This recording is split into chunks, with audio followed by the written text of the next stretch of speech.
Ah, tu se esconde, né? Não tira foto. Bonito.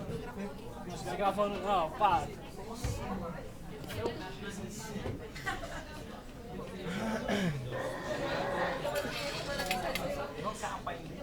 Estou preso. Vamos ver de novo.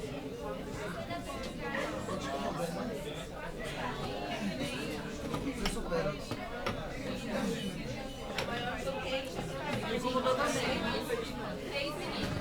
Você é dois. Juro. Não tô mentindo, eu mostro pra vocês. Quer que eu mostre? Não, quer que eu mostre? Pessoal. Mentira, boa noite. Medida a pauta aí, eu tava estando. Nós fizemos um sarau. Quem estava no primeiro sarau que nós fizemos? Levanta a mão. Pérola. Não vai falar quem teve, quem não teve. Assim, nós fizemos. Pode entrar, vida. Nós fizemos um sarau que é assim, um evento em que as pessoas elas declamam, recitam poesias e alguns outros tipos de história que são, na maioria das vezes, para não dizer todas, são histórias de ficção, são histórias inventadas. Que muitas vezes pode até ser em relação a algo real, mas é ficção. É como se fosse uma novela, é como se fosse um filme, mas ele é escrito. Né? Seria um trabalho escrito, mas que durante o tipo de apresentação as pessoas cantam, elas recitam poesia, alguns encenam, né? Aquela poesia de uma forma mais expressiva. E a nossa pretensão sempre foi que esse trabalho fosse espalhado para as demais salas. Aliás, alguns alunos até reclamaram, falaram, por que a sala da Francisca a nossa não foi? Na verdade, a primeira vez foi experimental, a gente fez só para ver como que funcionava e funcionou bem. A Adriana recitou poema, Francisco, os alunos da Francisca, a Pérola, eu, Paula e todas as pessoas que estavam. É muito bacana essa troca de material, porque dificilmente a pessoa vai ficar nervosa. Você sabe que você vai ler, mas que o seu colega também vai ler.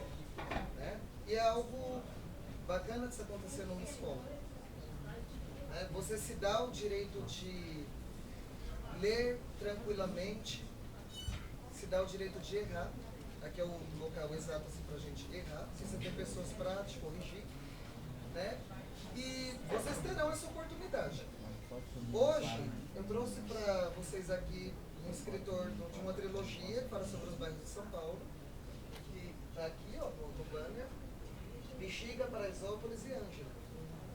Né? Então, pegando o livro dele, José Marques Sarmento. Eu sou o José Marques Sarmento, mas me chamo de Zé Sarmento no Facebook. Sabe por que eu diminui meu nome? Sabe por que eu diminui meu nome?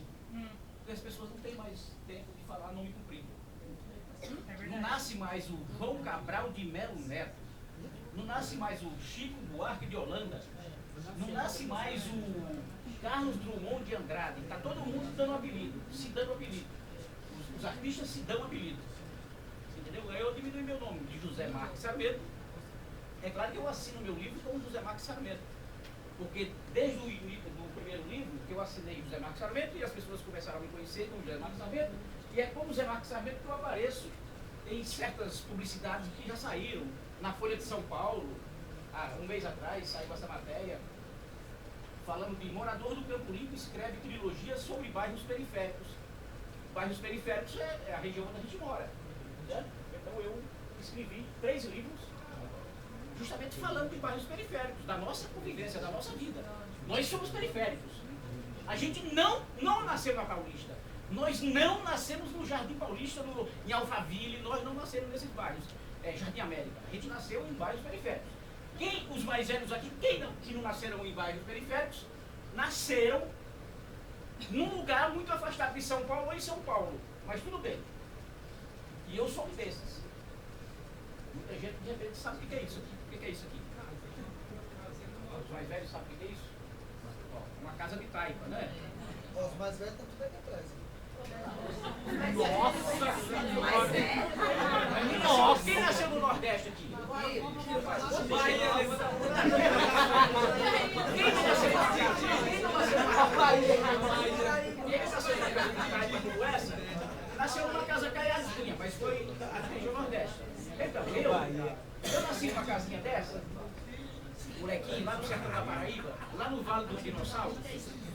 Alguém já ouviu falar que é Vale dos Dinossauros, lá no interior da Paraíba? Então é o seguinte, eu, menininho, usando calção de saco, o menininho filho de uma família miserável, e um menininho sonhador, que veio aprender a ler só aos 14 anos de idade. Aos 14 anos de idade eu vim aprender a ler. Com a idade de muita gente aqui, de mais jovens, eu não sabia ler. E eu ficava nervoso com isso. Por que a gente aprendeu a ler tarde, uma pessoa como eu aprendeu a ler tarde no sertão nordestino? Porque aquela época dos anos 70, nos anos 70, 60, 70, no final dos anos 60, 70, as escolas que tinham eram para filhos de bacana, para pessoas que tinham uma economiazinha, tinha um gadinho, que conseguia fazer com que esse gadinho produzisse leite, ou produzisse alguma coisa, um bodinho, né? Tinha uma criação de bode, ou tinha um sítiozinho que produzia alguma coisa, produzia queijo de coalho com vacas leiteiras, aí conseguia pôr os filhos na escola. Como eu era filho de uma família miserável de 8 irmãos, que basicamente não tinham o que se alimentar, tinham que se alimentar quando chovia. Quem é nordestino aqui sabe que quando chove, existe uma enorme fartura no sertão nordestino. Quando não chove, vem aquela questão da miséria. Absoluta ou quase. Porque entendam, naquela época não tinha essas questões do governo federal fazer com que a renda do Brasil, um Brasil rico como o nosso, fosse distribuída ao fato de que tirasse as pessoas da miséria, fizesse com que as pessoas se alimentassem. Hoje em dia as pessoas sofrem menos. É claro, quem está no Nordeste sofre menos do que a época que eu era criança. Porque não existia um governo preocupado com a sua gente, preocupado em distribuir renda. A renda era concentrada em mãos de poucos ricos, e ainda hoje é. Mas melhorou muito o Brasil, de alguns anos para cá. Melhorou muito. O nordestino, de repente, tem o Bolsa Família, não passa fome. Aí muitos falam, mas Bolsa Família, isso é dar esmola. Não é dar esmola. É distribuir renda e comida na barriga de quem tem fome. Porque imagina se esse Brasil não tivesse acontecido isso. Onde estaríamos nós? Estaríamos um Brasil degradado. O povo se reunindo para derrubar governos. E muito mais, indo em busca de dinheiro para se alimentar. As cadeias estariam muito mais cheias de gente igual nós do que hoje em dia. Porque vocês sabem, né? Quem vai rico no Brasil é preto, pobre, preto e prostituta. Esse ditado é muito antigo. Entendeu? Então isso vale para hoje. Vale para o passado. Então aqui nesse sertão, eu passei a minha criancice, adolescência e juventude. Quando tinha fome, pomares de frutas me encaminhavam para a prática da sobrevivência. Era quando enchia a pança de manga, caju, goiaba, banana, abacate e melão. Mas isso não era fartura para todos sempre.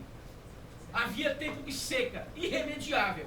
Era quando secava o campo por fora e o homem secava por dentro. Então a fome fazia com que o homem secasse por dentro. Aí então, com essa questão de... Era assim, ó. Isso aqui é para ilustrar como que era o menininho, famintinho, lá do sertão. Ó. Agora, por que eu mostro isso, gente? Por que eu mostro isso? É para dizer para vocês que é o seguinte: nós temos que ter objetivo na vida, temos que ter uma meta traçada. Nós temos que pôr na cabeça que precisamos vencer. Precisamos melhorar. E o que sobra para a gente, os pobres do Brasil, melhorar, chama-se educação, conhecimento, leitura, se entregar de corpo e alma aos saberes. Porque com saber, não adianta, com saber, você pode ter o subemprego maior que existe nesse Brasil, ou no mundo. Subemprego é aquele subemprego que você ganha o salário mínimo, que você se sujeita a ganhar só para sobreviver, para comer e para pagar transporte. E se você com conhecimento está no subemprego, limpando uma janela, fazendo uma faxina, sei lá, como gari, você com conhecimento, você vai ter a oportunidade de quê? De chegar a ter a condição de disputar as vagas de emprego com quem teve condição também de ter saber. Você entende? Então os saberes são importantes para que estejamos sempre preparados para o melhor. Porque é isso que sobra para nós. O que sobra para o periférico não é nada mais, nada menos do que a leitura, do que voltar para a sala de aula que nem vocês voltaram. Gente, eu aos 50 anos voltei a estudar, a fazer o EJA. Só que eu fiz EJA do ensino médio. Faz 5 anos, eu estava lá em minha casa, eu já passei pela maneira que eu fui criado, né? Eu ilustro isso para dizer que eu sou igual foram os pais de vocês, igual foram os tios de vocês, os avós de vocês, que eu vim dessa região toda, justamente para mostrar que o escritor, ou o engenheiro, ou o médico, se ele quiser, ele pode sair de qualquer família. Não é só de família burguesa. Por que a família burguesa paulistana, ou brasileira, ou nordestina, tem que estar nos melhores cargos que existem nesse planeta? Por quê? Por que nós não chegamos juntos? Não igualamos com ele? É dessa forma, então, que a gente tem que partir para cima, meu amigo. Partir para cima com tudo. Porque é o que sobra. Então eu, aos 14 anos, aprendi a ler. E, meu, caí em cima dos livros. Caí em cima dos livros feito louco. Sabe? Não é um louco, não é um louco, é um louco consciente, sabendo o que quer, entendeu? Não é aquela loucura que você faz, não, eu vou aprender a dirigir uma moto, a pilotar uma moto, e de repente no primeiro momento que você aprender a dirigir, você já quer pôr 100 km por hora no corredor da Marginal. Não é assim. Para o cara pôr 100 km por hora no corredor da Marginal, ele tem que ter muita experiência e muita segurança, estar preparado, estar com equipamento. Essas loucuras você tem que fazer como eu chamo. Loucuras que nem eu fiz, né? De ir para os livros e querer aprender. Aí vem lá os amigos da minha infância, vamos jogar bola, vamos nadar, vamos brincar. E eu não. Eu estou lendo. Eu estou lendo. Eu só vou fazer essas coisas depois que eu terminar a minha história. Quando eu aprendi a ler, ó, eu não tinha livro, não tinha gibi, não tinha nada. Tinha uma casa de uma prima minha que tinha isso aqui, ó. Fotonovela. Alguém já viu? Sabe o que é isso? Fotonovela? Alguém já leu fotonovela? Não sei mais. Fotonovela? Ninguém leu fotonovela? Ninguém conhece o que é? Fotonovela, ó. É historinha com fotografia, uma novelinha. Então, aí eu caía em cima dessas fotonovelas e só ia jogar bola, ou só ia brincar que nem criança, depois que eu lia. Aí então, isso depois que eu aprendi a ler, veja como que é as coisas. Agora eu me pergunto hoje, que as coisas têm tanta pressa, o mundo está com pressa, o mundo está com pressa. Hoje, será que eu chegaria a gostar tanto de cair nas histórias dos livros, com tanta informação e com tanta oportunidade que tem, de você ter o que você quiser na mão? Hoje você tem os canais de televisão, a cabo, os canais abertos. Hoje você tem o seu smartphone que você entra na internet, onde você estiver. Gente, não é dinâmica, né? Para pegar um copinho vai ser café. Você entende? Então hoje em dia é tudo muito rápido. Aí eu me pergunto, será que eu conseguiria ser um leitor quanto mais e iria escrever se fosse hoje? Aí eu mesmo me respondo. Claro que conseguiria. Porque é inerente a cada cidadão, é inerente a cada pessoa, fazer aquilo que lhe convém. Então, de repente, por exemplo, nos saraus onde eu frequento, tem jovens que leem todo dia e escrevem poesia e declamam poesia nos saraus. Então, eu seria um desses jovens, de repente, que está lendo todo dia e querendo ir para a leitura com tudo, comer o livro. Sabe, comer livro? Comer livro é assim, é você ir para cima do livro. Ir para cima do livro, ver personagens. Agora eu também me pergunto, será que isso é uma fuga minha? Viver lendo? Viver escrevendo? É uma fuga minha? De repente pode ser uma fuga. Poderia ser uma fuga, hoje já não é. Hoje já não é, porque os meus livros já começaram a aparecer na televisão, outro dia eu apareci na televisão, no Jornal da Gazeta, não é a Rede Globo, mas já é uma coisa, né? Uma coisa legal, né? Você aparecer na Gazeta. Eu andei a manhã inteira com jornalistas da Gazeta, filmando em 3 bairros diferentes. Filmei com Bexiga, filmei em Paraisópolis e filmei com Ângela. Olha, me senti o máximo, um escritor periférico, com a televisão cuidando de mostrar a sua imagem para o Brasil inteiro. Né? É importante. Então, essa questão de você, de literatura, então, é importante que é para você ter condição de se encontrar como pessoa também.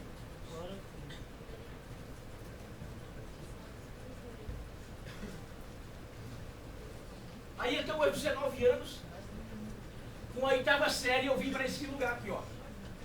Isso é o quê? São Paulo, né?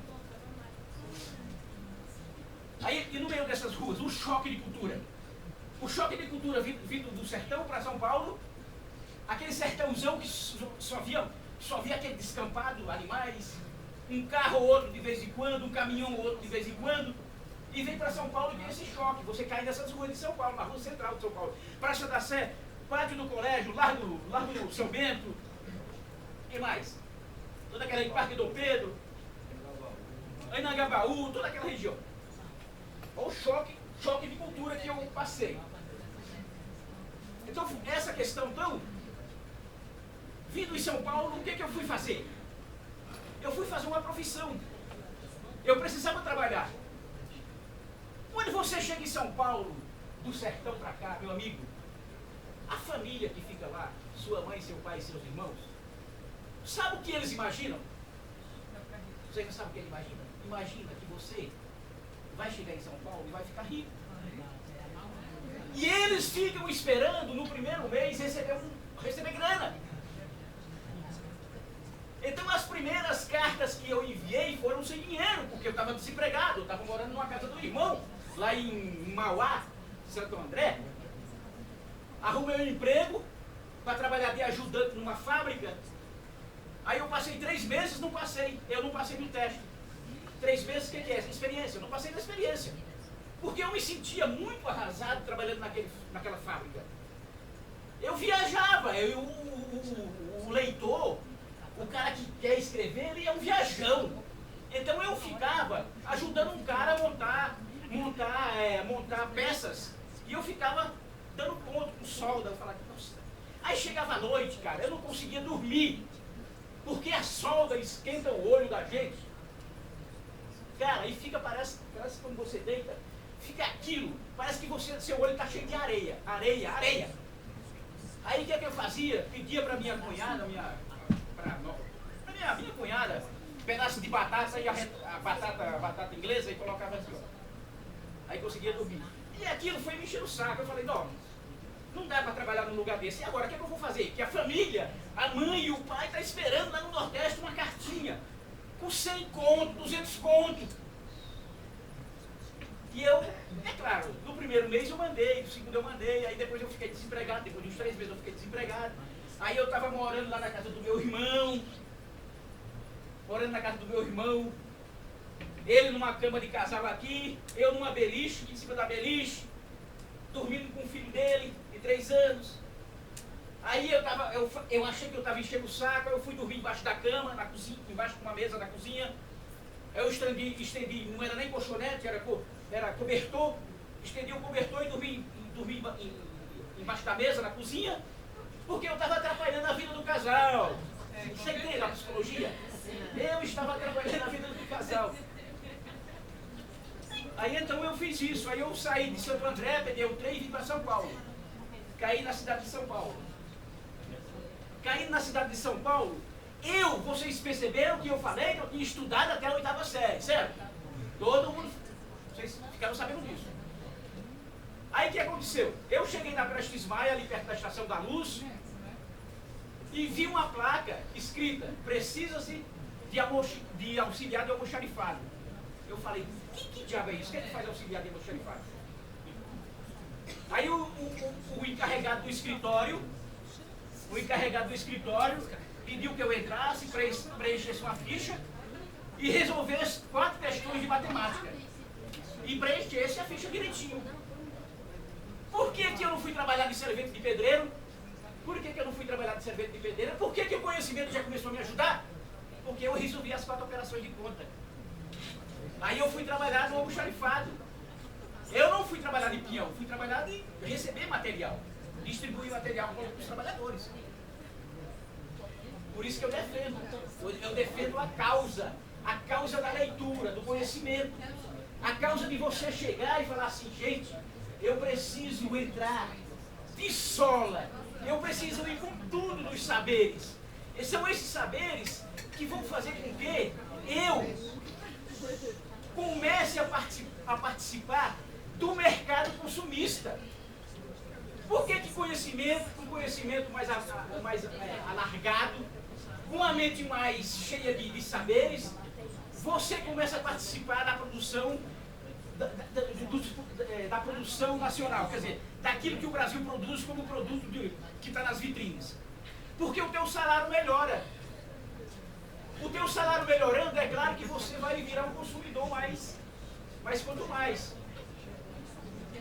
Então dessa forma,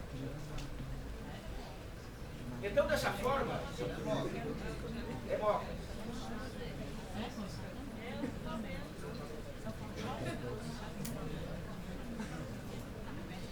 Aí, já continuando,